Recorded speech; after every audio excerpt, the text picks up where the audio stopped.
Hey everyone, welcome to AMC Movie Talk for movie fans. I'm your host, Ashley Mova, and this is the daily show where we give you all of the latest news from the world of movies, plus a little bit of insight into what it all means. Joining us as always, AMC Movie News Editor-in-Chief, John Campea. Greetings and salutations, everybody. Welcome to the best damn movie-related show on the internet, coming to you live from right here at the Stream.TV studios here in Hollywood, California. We are so glad you decided to make us a part of this momentous day. Also here, writer-director John Schnepp. Hey, what's going on, everybody? It's Tuesday. Woohoo! Also here, one half of Schmoes Know, Christian Harloff. Oh man, I was waiting for your signature. Yeah, son. It's a relaxed Tuesday. All right, so I'm going to let you guys know. I have been getting, you guys have all seen this stuff about this ALS Ice Bucket Challenge going around, and I've had like 30 or 40 different people challenge me. And the other day, our colleague, Steve Frosty Weintraub from over there at Collider, did the Ice Bucket Challenge and challenged me. So never being one to turn down a challenge, I want to make sure you guys are aware, though, the Ice Bucket Challenge is not just about a bunch of idiots dropping ice on their heads. It is about bringing attention to this horrible disease, ALS, and the research going on to try to find a cure. We know so little about it. And if we can do something to bring attention to it and get you guys to be encouraged and excited about opening up your wallets a little bit and donating some money, that would be great. So I accept Steve Frosty Weintraub's challenge for the Ice Bucket Challenge, except all of you who have done it so far, while I applaud you and congratulate you on doing it, and I think it's wonderful that you did, you're all pansies. I am going to do the Ice Bucket Challenge in a much more manly way today. So I have not a bucket of ice water. I instead have here a pitcher of ice that I'm going to do. And I want to encourage everybody to donate money, hop online. Last night I donated $100. I want you to hop online, donate $5, whatever. And if you do donate, make a short video of yourself saying, I donated to ALS research, and tweet that to me, and I will retweet you. So go ahead and do that. Let's see how much money we can raise for this great cause. So, without further ado, this is my version of the Ice Bucket Challenge. So I got a bucket of ice here. This will be interesting. All right. I'm not going to dump this over my head. That would be messy. And that's easy. I'm going to pour this bad boy down my pants. So, here we go. Okay. Hello, Hercules. Forgive me.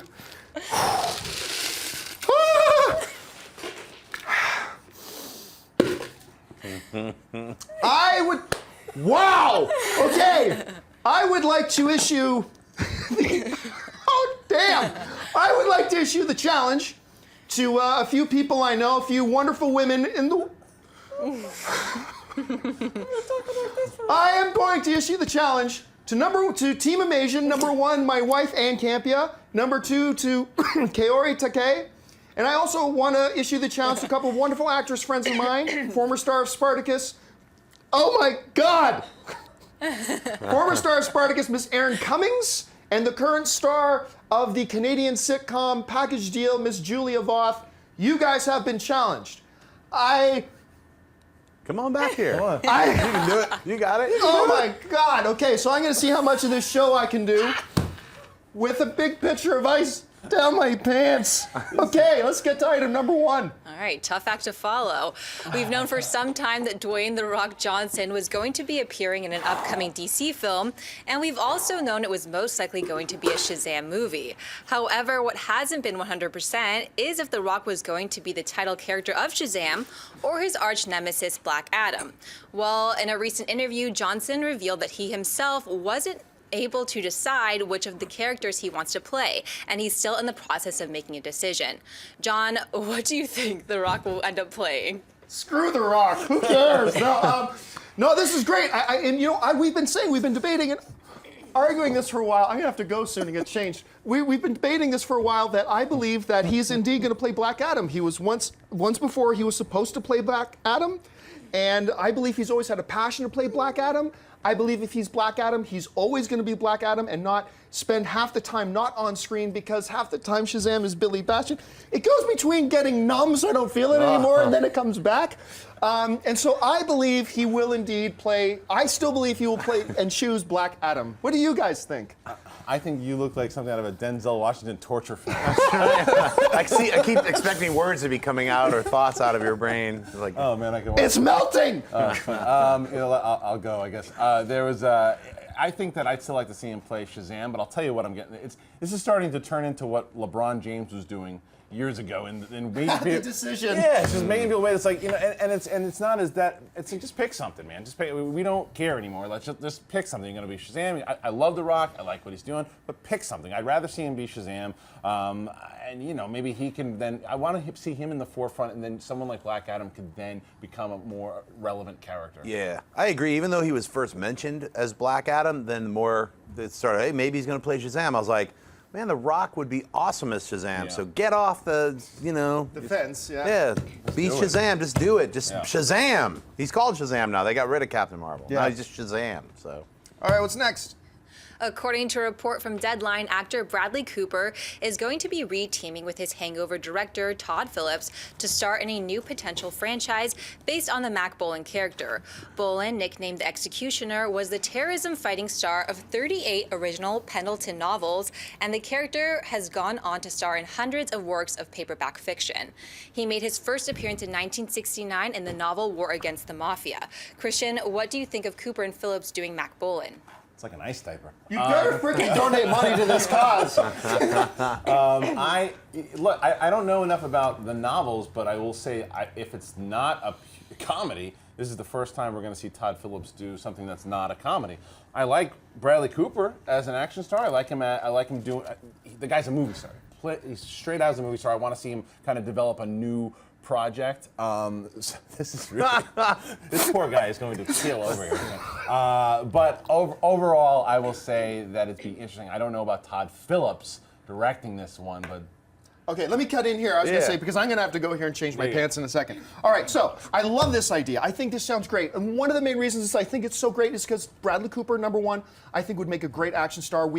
By looking at the Expendables, when you look at the Expendables, you can tell today's generation we have a real shortage of true action stars. I think Bradley Cooper can be one. I also think that it would be great to have an ongoing action franchise that is not a comic book related franchise. I think we need some more of those. That's why I get so excited about Mission Impossible. I'm sorry, Matt Damon's Bourne Ultimatum stuff. Right. And that is great. I've had a bag what of about ice. Todd Phillips though? You know what? I'm curious to see what he does. I'm very curious. Would he be my first pick? No, but I'm curious to see what he does. I've had a bag of ice down my pants for 7 minutes now. I got to go change. You're starting to look like that guy's face Yes, right there. I am. So, oh look! Ah, it's falling down my pants. Okay, let me tighten this up. Okay, thanks guys. I'll be back. All right. Look! Ice is falling everywhere. It's That's all we had to do He to take needs over a- the show is put yeah. ice down the guy's pants. John Campea is currently wearing an ice diaper right now. Yeah. So, hey, the Executioner, Bradley Cooper, that sounds great. Todd Phillips.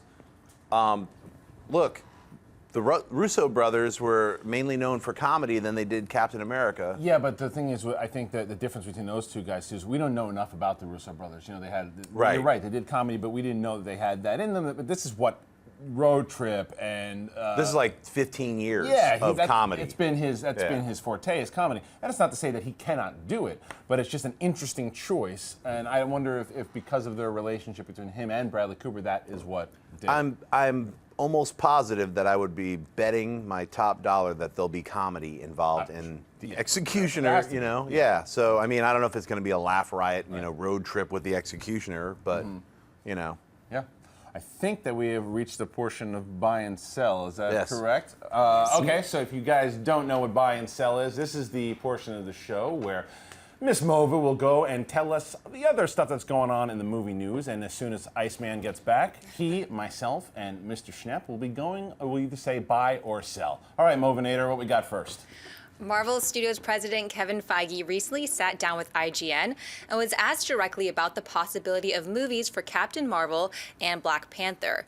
Feige said the following: "They're both characters that we like, that development work has been done, it's continuing to be done on, and certainly it's the question I get asked more than anything else. More than Iron Man 4, more than Avengers 3. That's sort of the first time that's really happened to us, so I think that makes a difference. I think that's something we have to pay attention to." Schnepp, buy or sell Feige's comments? I buy them. I'm happy to hear him say that in such a positive way, because he's been kind of like back and forth, like, well, we've got our slate, and though those are all great ideas, we know what we're doing. But I think this is saying, you know, hey, everyone's talking about Captain Marvel, everyone's talking about Black Panther. We know it's been stated multiple times that the Avengers starts in Wakanda. If you guys don't know, that's where T'Challa, who is the Black Panther, that's his area. He's the king of Wakanda. So, you know, I think they're going to introduce T'Challa. I don't know if he's going to be Black Panther, but I'm certainly hoping that in this Avengers sequel that they're actually going to introduce the Black Panther. That would be fantastic. Yeah. I buy it as well, and I think that, and if you watched our stuff that we did from Comic-Con, I actually thought they were going to announce Captain Marvel at Comic-Con. That's how, because Feige's been talking about how this is one that he's want to do. He is very strategic in how he does stuff in marketing, as Marvel is, and he's been dropping those hints with the Captain Marvels and the Black Panther for a very long time. And I think Ejiofor at one point was rumored for Black Panther, and then I know Katie Sackhoff was rumored for like Captain Marvel. I'd still like to see that happen. Yeah, these comments means that I think you're absolutely right. I think that's what these phases work at the very end with the Avengers. You're going to start seeing these little nuggets kind of drop, so that will set us up for the eventual Phase 3, Phase 4, and so on and so forth. So I absolutely loved what he said, and I can't wait to see it. All right, Mo, what do we got next? It was announced that the upcoming Marvel film AntMan finally began production yesterday. The announcement comes after years of development, the drama with losing director Edgar Wright and several cast members, with multiple script rewrites along the way. Christian buyers sell that with the beginning of production, that AntMan is firmly back on track. I'm going to sell that I'm supposed to get excited about this. I mean, because it's like, Marvel had a time that they needed to go into production, so it didn't matter when it was, and we don't know what's going on behind the scenes still. So to get excited that they're back on track, they were always going to start this production. Right. They set it down that they had to. It's a well-oiled machine. They brought in the director to make that quickly to make sure that they stay on that track. So, this doesn't mean anything except I know that first image of Paul Rudd came out. That's kind of cool. I've never seen him in that light. So I'm still excited to see what he's going to do. Yeah, I'm going to buy it, even though I sell the idea of Edgar Wright leaving. I'm going to buy that they were able to keep the production on track, that Marvel's moving forward with the direction that they want to go in, and that most of the casts have been secured and even more casts have come forward. I mean, we were just talking before the show, like, I'm sure a lot of production design and artwork and things like that Edgar and his team had helped develop is going to be intact and available for us to see. So it'll be a very interesting movie. I think all of us are looking forward to seeing it. Maybe not as much as we were when someone as bright and talented as Edgar Wright was attached, but I haven't given up hope on the project. So I'm back. How you feeling? Woo! I'm thawing. I'm thawing out. Okay, so. Under any other normal circumstances, I would sell this, that this means they're back on. There's just been too many hiccups, too many things along the way, and a year is enough time to make a movie, but for Marvel, this is cutting a little bit close. But it is Marvel. They have shown so far that they have the ability to pull things together, keep everything on track, and keep it rolling, and I'm starting to get a little bit of a sense. Now, do I still have a little bit of apprehension and fear about it? Yes. But the fact of the matter is, it reminds me a little bit about Pixar's Up, which looked kind of silly and dumb to me, and I doubted Pixar. And then they came out with Up, and it's like, whoa, it's amazing. I got a feeling we might have that sort of a thing going on, so I buy that they are completely back on track and ready to go. All right, what's next?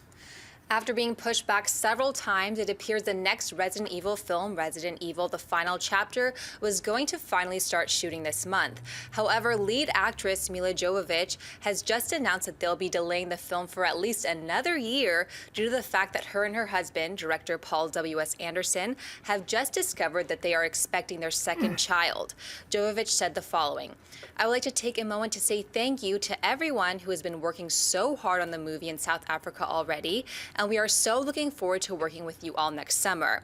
And when we arrive, it will hopefully be with the newest member of our little family. Yay!" John buyers sell delaying the next Resident Evil film for another year due to Jovovich's pregnancy. Once again, under normal circumstances, I'd say you'd think sell, right? Because look, this is an entire army of people that are now being have their next year's worth of plans completely trashed, and they probably turned down other jobs. Moved there, turned down other gigs so they could work on this, and blah, blah, blah, blah. That being said, Nothing is more important than the health of your future baby and the health of your wife. Nothing. That trumps everything. Now, again, under normal circumstances, I'd say, then you change the actress. Get another actress in to do it, because everybody else, the studios, the people working on the film, they're all relying on you. But this is a special circumstance. This is her franchise. Yeah. And it's probably the last film of the franchise. You can't really change. So I've got to buy it. I'm going to buy it and hope that they have 4 or 5 more kids so we can keep delaying it. I don't love these movies. I've never liked these movies. I know that there's a legion of fans out there, and more power to you. I just don't care about these movies, and I cringe when I have to see them and review them. So yeah, keep having the babies, and maybe they can the work can keep coming for these people. I think they're going to move around and get other work, and but I understand your point there, and that's probably why I would have sold it. But go have babies. I'm buying it, and I'm one of the legion of fans who it's like a guilty pleasure. I love the Resident Evil franchise. So when I first heard this, I was actually selfishly bummed. I was like, I have to wait another year, but I'm very happy for them and that they're having a kid, so it makes total sense. And no one can replace Mia. So, can I say something right now that I've never said on the show before? My penis feels so good right now. It's starting to thaw out and warm up. It feels great. Okay, just had to throw the story. All right, thanks for sharing. Sorry for that mental image I've just cursed everybody with. Sound bite. Yeah. Okay. Strange sound bite of the day.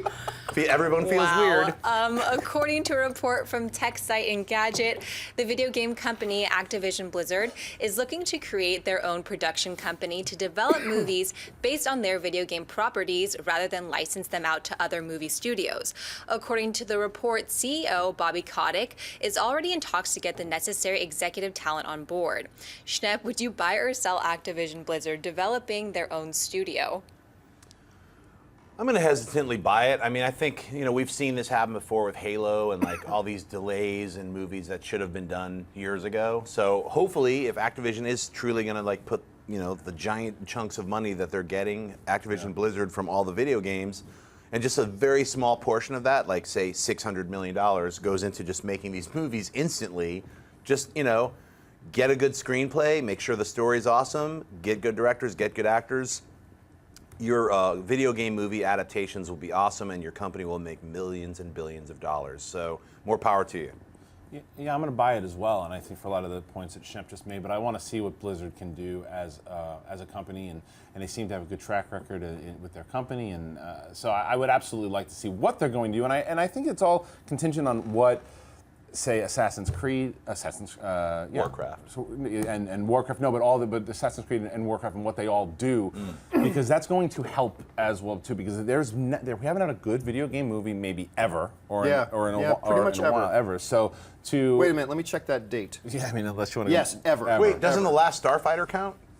Not I know. really. Yeah, I mean, yes. So you could say Scott Pilgrim there. Or you could say Wreck-It Ralph. Right, Yeah. but based off of a popular video game, it hasn't happened yet. So I like to see Blizzard get into the game, and if like you said, if they're committed, they hire the right executives, they put together the right team. It's a game that they could change the game if they do it correct. Right, and you raised the absolute key point. We've heard people before say, "Oh, that game company should just make that movie on their own. It would suck. It would be a disaster. Yeah, let's get a bunch of people who know nothing about making films to make the movie." The key here is that the CEO, he knows his first priority is not, let's get a script for one of our movies. He knows, and this is the most impressive thing to me, first thing, get the right executives. Yeah. Go out and recruit people from the film industry that know what they're doing, bring them in as executives, get us set up properly, and then let's start looking at making properties. They're doing it right, and that's exciting. Look at Marvel as a Marvel Studios, too. They say the same thing. People now you just know them as Marvel Studios, but they had to build that. Yeah. They had to find the right ways. Their properties were all over the different studios, and then they created it, hired the right executives, got the right people. So that's what they have to do to make this thing work. All right, well, folks, it's that time of the show for Buy or Sell. Here's how this works. If you have a comment or a question or a topic you would like us to address on the show, you can email us anytime at amcmovietalk@gmail.com. Now, we're also going to leave a few minutes at the end of the show to take your live questions. If you're watching us live, You can tweet to us at AMC Movie News. Make sure you follow us on Twitter there as well. And at the end of the show, Ashley will pull out a few questions. We will leave some time for that, but for now, let's get to the mailbag questions. So, Ashley, what do we got? Benjamin Bowes writes, subscribe fan here. I'm sure the AMC executives will cringe at this, but what do you think about taking AMC Movie Talk on the road? Maybe pick a week and do the show at a different AMC theater each day. Meet and greet afterwards? I know travel conditions aren't the best then, but maybe in February during the movie doldrums. If you make it to Rockford, Illinois, I'll bake you cookies. Well, I wasn't going to go to Illinois, but if you're going to bake cookies. Yeah. Don't laugh. We, actually, Schnepp and I too, and AMC executives have talked to me about, we've talked about the idea of taking AMC Movie Talk on the road sometime and doing like maybe an 8-week tour, maybe a theater in New York City, a theater in Chicago, a theater, here, a theater there, and stuff like that, and doing a live AMC Movie Talk from a theater, invite Movie Talk fans down and have meet and greets and have a good time. It'll happen.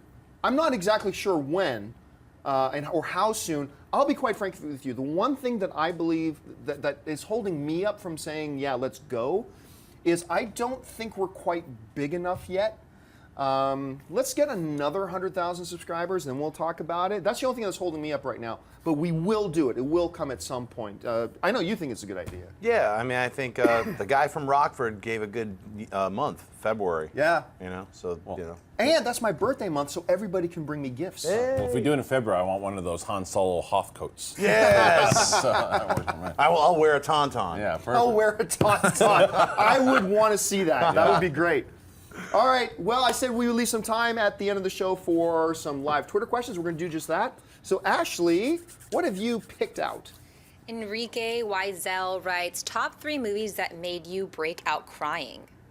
Oh, 3? Well, the one I always start with is Life is Beautiful. At the end of Life is Beautiful is just... I was literally in a theater in Saskatchewan, Saskatchewan, Canada, and there were some Hell's Angels in there watching that movie. Why they were interested in seeing Life is Beautiful, don't know.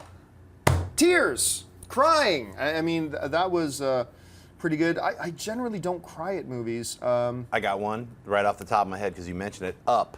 That first 10 minutes crushed me. Yeah. I was so angry at Pixar because I was like, I'll go see Up, and then within like 5 minutes, I'm crying. I've been manipulated. And then another one is Edward Scissorhands. At the very end, when he's like cutting the ice at the end, for some reason that got me. Yeah. There's a documentary called Young at Heart about there's these senior citizens in a retirement home, and they go out and they sing and they perform in front of prisons and all this stuff, but they're older people, so they I know the one you're talking about. It's phenomenal. And that one got me watching that because of just the way that they all connected, and you're losing people. They're dropping like flies in this movie. And then there was recently Fruitvale Station. Fruitvale Station got me being a dad and that. And then when I was really young, The Mask. Not The Mask with Jim Carrey. The one with Cher. With Eric Stoltz. Yeah, that one. Those are the ones. Oh, and then the third one for me, Requiem for a Dream. Oh, really? At the very end with that's those just two. A horrifying. Oh, movie that's a suicide. Like that's not a good. If you're in a bad space, don't watch that movie. Don't watch Requiem for a Dream. Because Ellen Bernstein at the end crying, it just shattered me. All right, what's next? Andre Cabrera writes, what TV actor would you like to see break into the big screen? Sorry, say that again. Which? TV actor would you like to see break into the big screen? I would have said a year ago, I would have said Chris Pratt, but pretty much mission accomplished there. I'd like to see Kit Harington do more. I know that he started to do some, like from Game of Thrones. Yeah, I don't think that's going to happen. He had Pompeii was a bad movie, but I thought he was good in it. I'd like to see what he can do, and even going Game of Thrones again is the actor. I don't even know Rob Stark. I would say there's these two guys. They were just in a show. It was like what was it? True Detective. Yeah, it was Woody Harrelson and They're good. McConaughey. I think they now. should. Maybe they can etch out a career. Yeah, in the they might be able to movies. get a couple of side character roles in a big movie or something. Okay, what's next? Ollie Page writes, any news on Bill and Ted 3? This is something that keeps surfacing about every 5 to 6 months. Yeah, it's Alex Winter continuously writing emails. Yeah, but even Keanu Reeves at one point was saying, yeah, this might happen, that kind of stuff. And then the original director was saying, hey, this might happen. And then but I've heard nothing. Yeah. I mean, with all the talk about something may get started, Right. as far as I know, nothing ever got started. So I don't know that this is ever going to happen. I hope it happens. I'd like to see. It would be cool. It would be fun. You know, I mean, we they're revisit doing all these nostalgic movies that they're doing now. It's like, why not do that one? Because especially to see those guys, their careers are so different in general now. But to come back and with the new technology they have for the movies and the time travel element, I think it could be fun. They could weave Ghostbusters 3 and Bill and Ted 3 together. Yeah. And So Crazy is one of the streams are crossed. Yeah, it's like Ghostbusters. it'd be crazy. All right, what's next? Nicholas Sergi writes, better film, Apollo 13 or Gravity? Man, people forget how good Apollo 13 really is. good. Yeah. But they are really such different films because Apollo 13 is a great ensemble cast. I mean, it's a movie that's carried by the performances of multiple people throughout, whereas Gravity is really more focused on the one person. And they're both brilliant and breathtaking and everything. Honestly, off the top of my head, I don't think I can pick. It's hard for me too because if you look at it and combining the two of them, you have Tom Hanks in Apollo 13. Gravity is pretty much Castaway in space.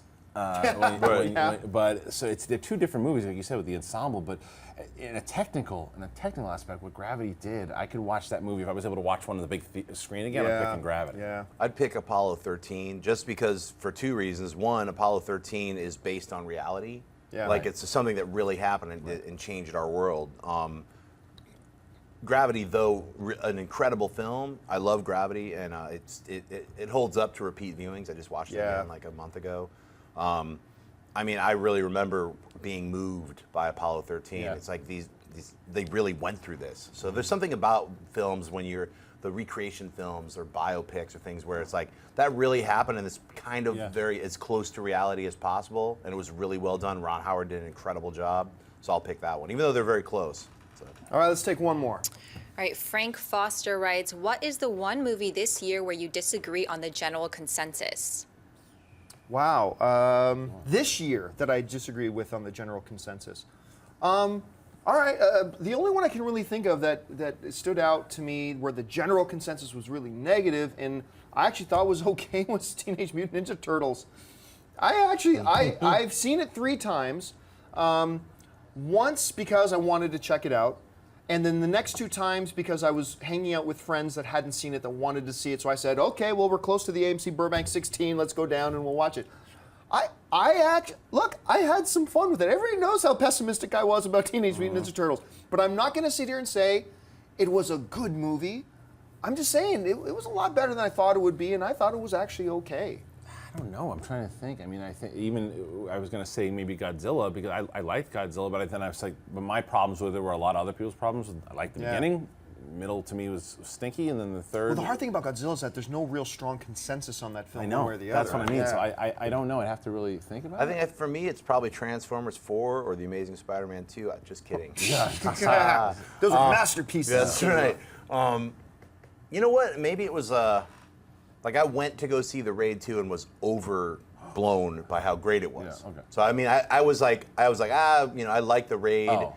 Everyone's telling me how great The Raid 2 is. I better go see it before it leaves theaters. And then my expectations were just medium, and I was blown away by it. So it's not, like what was I overblown away by? Not really, Well, no, just what do you feel, what movie did you see where your feelings coming out of theater were really different from what the general public's feelings on the film were? Definitely Amazing Spider-Man 2, because I really remember. A lot of people didn't like that film, Okay, so it's but- not really Yeah, a that's what big I'm saying, general it's tough. consensus. It's not a big, it's not Right, really it's not breaking like- from the yeah. consensus. It's not like I'm It's that tough, far away. right? Yeah. It's hard It's to a think tough about. one. You have to really go through a list. Great question, though. Great question. All right, folks, that will do it for us on this episode of AMC Movie Talk. I'm thawing out nicely. Thank you to everybody in the chat board who's been asking about it and checking in on me and Hercules.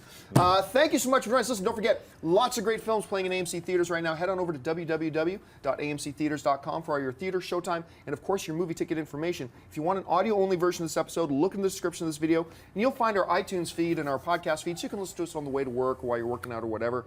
Make sure you click that thumbs up button, click the subscribe button.